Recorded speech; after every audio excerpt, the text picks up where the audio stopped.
Hello YouTube, this is Twist and Warp coming at you with another Dragon Ball The Breakers video. So today I figured I would do a video a little different than what I normally do. Normally I just do a little bit of gameplay, but today I want to go over skills a little bit, show you the areas that where you can get skills, what you can do with your skills, and just go over pretty much a general overview of skills, because I noticed that a lot of people ask questions about, like, in other YouTube videos and stuff, or in live streams even, like, oh, where'd you get that skill and stuff like that, or how are you using that skill. So I figured I'd try and answer some of those questions for anybody who might see this video. So first off, we're going to go with the most obvious thing, and that's the Spirit Siphon. The Spirit Siphon is basically the summons. Right, this is a gacha game, and so it has summons in it.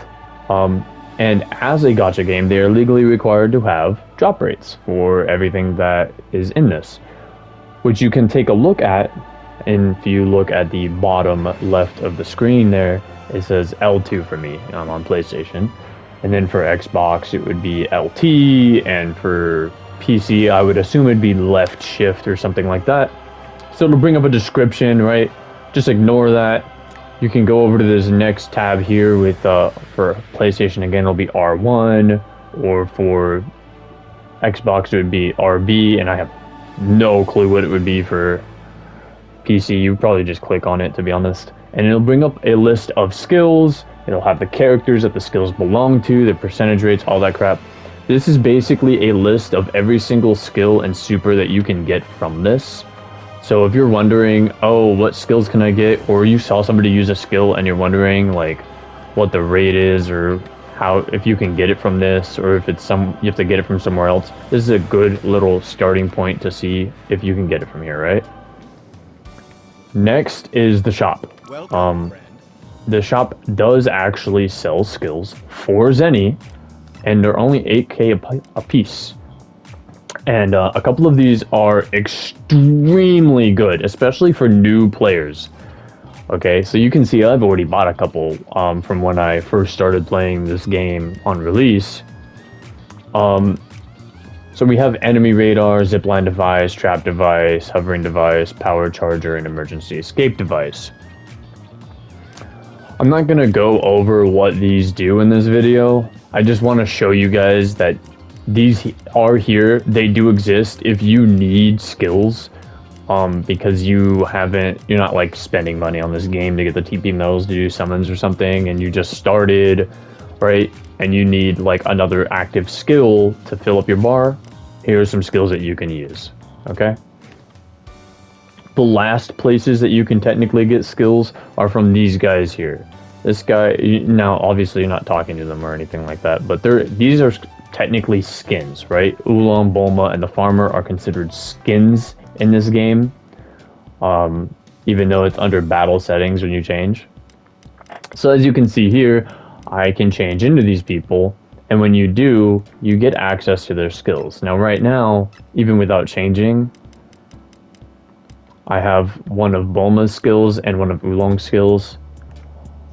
I'll go over how I did that in a second, but when you change into them, you're able to use whatever of their skills that you want here. So that now you can see I'm allowed to immediately change my skill there to Charming Pose. And if I were to change the Oolong, it would be the transformation skill, right? Now, how do I get those skills on my bar like I just showed you, without being that character, without using that skin and using my custom character like I'm using right now? That's easy. It's this right here, the Room of Spirit and Time. I'm sure anybody who's watched Dragon Ball Z knows exactly what this place is.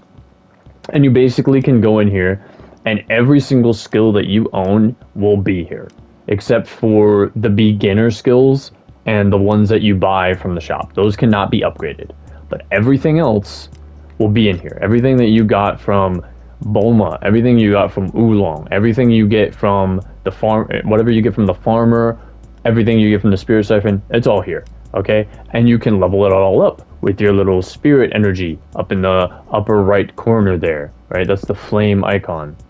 You get a little bit of this from matches, and you can get 900 of this if you ever get a full copy of a character, which I'll go over what a full copy means in my next video that I release.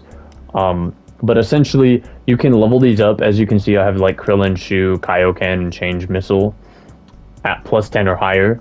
So once you get these skills to plus 10, it's considered mastered. Mastering the skill basically means you can use it with no requirements needed. So you don't have to play as Oolong, you don't have to play as Bulma, you don't have to play as the farmer. No requirements at all. None. The same for passives. The same goes for passives. You can see I have SOS here at 14, and I have Expert Driver Speed Boost here at like, I think I have it at 12. Yep, 12. This allows you to use these abilities even without the characters. So like, let's say a lot of the times you might need, even without the skins, right? Like if you don't want to use any of the skins abilities, which some of them are really good, let's say you want to use Kaioken Rush, so you have to put Goku on, but if you get it to 10, you don't have to do that anymore. And you can just use the ability whenever you want to. Now, I do have Goku on just because I like to joke around sometimes and just change it at level 1 and fucking Kaioken assault somebody. But I don't need him on. Like, see, if I take him off and put Piccolo here instead, Kaioken's still there, right? It doesn't matter who I have in this slot because I've already gotten it past 10. And that's pretty much it. That's just the absolute basics of skills that I feel like everybody needs to know. And I'll go over, my next video is going to be basically just tips and tricks for how to play better and be better and win more matches in this game. I've noticed a lot of people tend to use the same exact things that are not really all that good.